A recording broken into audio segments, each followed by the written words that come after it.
What's going on, family? I'm Scrapbook Boxing, the Museum of the Forgotten Fisticuff series. I'm going to continue my conversation with you concerning the complete history of boxing.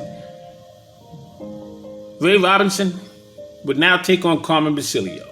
Basilio would be entered in the Boxing Hall of Fame in 1982, the International Boxing Hall of Fame in 1990, and the Sports Marine Corps Hall of Fame in 2002. He would take on fighters such as Chuck Davey and Pierre Larlos, Al Andrews, Billy Graham, Ray Robinson, Tony DeMarco twice, Gil Turner, and Peter Mueller. Pierre Langlois was I'll talk to you about him in another video. I had the pleasure of meeting Carmen Basilio. He had the pleasure of meeting me. Pierre Langlois. Many of these fighters, Tony DeMarco, Gil Turner, Ray Robinson. I met all these fighters. Carmen Basilio stood 5'6.5". He weighed 144.5 to 157 pounds. He was born April 2nd, 1927 in Canastota, New York. That's where you would find the Boxing Hall of Fame and a huge statue of Carmen Basilio in the front. He would die November 7th, 2012 in Rochester, New York. He was 85 years of age at the time of his death. He had a record of 79 total bouts, 56 wins, 27 knockouts, 16 losses, and 7 draws. He became the world welterweight champion. 2 minutes and 58 seconds of the 12th round, June 10th, 1955, at the War Memorial Auditorium in Syracuse, New York. He would defeat the Boston Bomb, Tony DeMarco, in front of a huge spectating audience that was rooting for Tony DeMarco. It was for the NBA, Ring Magazine, New York SAC. It was his 63rd professional bout. He would defeat Tony DeMarco. After he defeated him, November 30th, 1955, it would be his 66th professional bout. He would defeat him in a rematch at the Boston Garden, stopping him 2 minutes and 58 seconds of the 12th round. And this time they were cheering for Carmen Basilio. Basilio loses his NBA, Ring Magazine, and New York SAC World Welterweight Championship crown to Newark, New Jersey's Johnny Saxton. March 14th, 1956, 15 rounds in Chicago Stadium. Basilio wins the rematch against Saxton, 9 rounds, at the War Memorial Auditorium, Syracuse, New York. September 12, 1957. Carmen Basilio in his 71st professional bout. September 23, 1957. 15th round. He would defeat Harlem's Jitterbug, Sugar Ray Robinson. He would win the NBA, Ring Magazine, New York SAC World Middleweight Championship title. Basilio weighed 154 pounds, and he would earn $211,679. Robinson weighed 160 pounds. He was in front of an audience of 38,072 screaming spectators. He would earn $483,666. Ray didn't originally have that amount of money in his contract. He threatened that to come out of his dressing room if he didn't get an extra $100,000. Until the death of Carmen Basilio, he never forgot that. Never had any respect for Ray Robinson after that. Although Ray Robinson and others like Ray Robinson were getting that kind of treatment from the beginning. With Carmen Basilio, I can understand. He was a blue-collar worker, family man, put his time in. He wanted his money. He didn't like that. Never forgave Ray Robinson for that.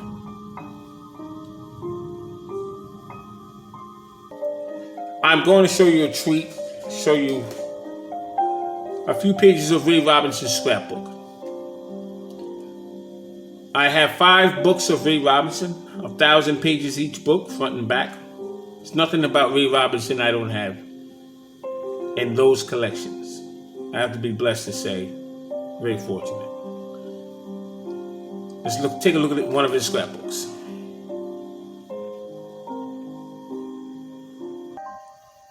Ray Robinson, what a fighter this man was.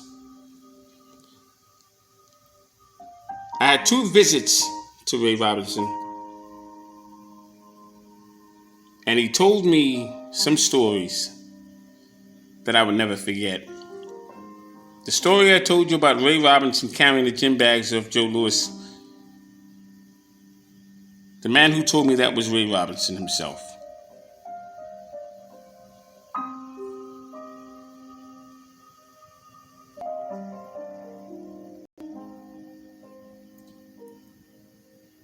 Ray Robinson and Carmen Basilio. Are those 2 men?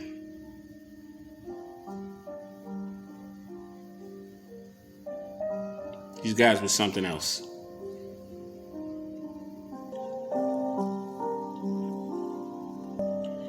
Show you how fighters punched during those days. This is Ray Robinson. Look at the punch that Carmen Basilio would throw under the heart. When you throw a punch under the heart, you throw it upwards. You don't throw it to the side of the body. You dig in upwards. A 6-inch punch with your elbow, as if you had a basketball between your elbow and your side. That's the distance that your arm would be. And you don't move the arm or the elbow. Your whole body goes in as though it's connected. That would stop any fighter around today or knock them all out. That's the proper way. Throw a punch to the body. Not one man alive can handle a punch like that. It's not taught today. That's why you don't see that many knockouts and body shots. They're not executed the correct way. Show it to you once again. The entire hip, the entire ankle, the foot, both feet stand flat on the floor. And your hips, see the white line of Basilio's trunk? Turns all the way sideways with the elbow, and it comes straight up. The arm doesn't move. You hit a man there, you'll knock out a heavyweight. That's the proper way to throw a punch. I learned from the old school fighters and trainers. Ray Robinson and Gene Foreman. Oh, what a night that was. Look at the execution. Look at the glove between the elbow and the side. That's a 6-inch punch. That will take a man's head completely off his head. Name the fighter today, they all go. That's the way you throw a punch. You throw a punch at a man that relies on his punching power. You punch with him. He is fully committed. The oxygen flow is gone. Once he gets tagged, and you tag him clean, not hard, but clean, he goes. Name the fighter, he goes. Boxing is a science. It's an art. It's more psychological than physical. He's a man just like you. Don't care what his name is. You punch him right, he will go.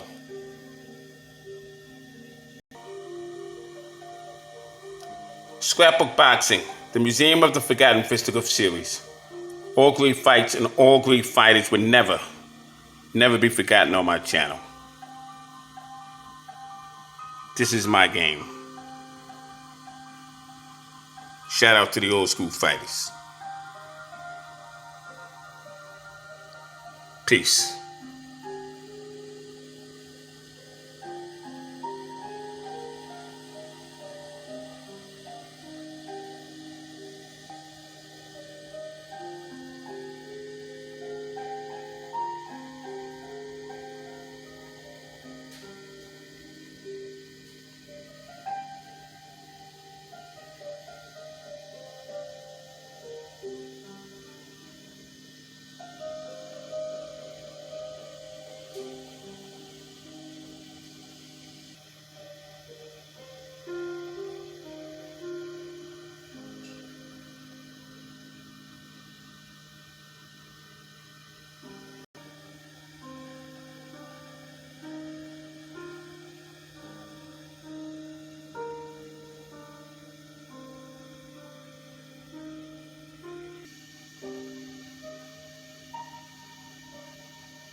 You see, Ray had to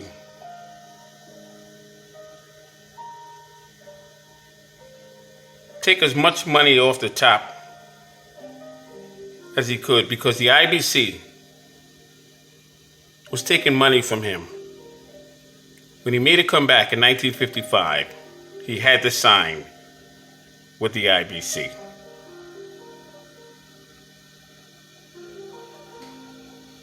That's why Ray Robinson was the toughest negotiator in all of boxing.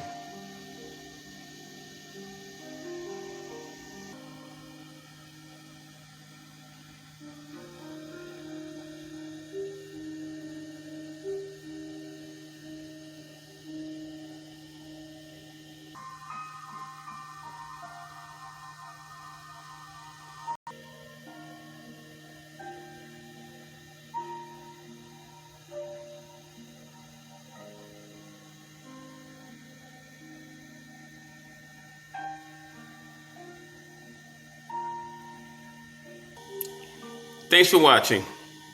Until the next video and our next conversation. Be well. Peace.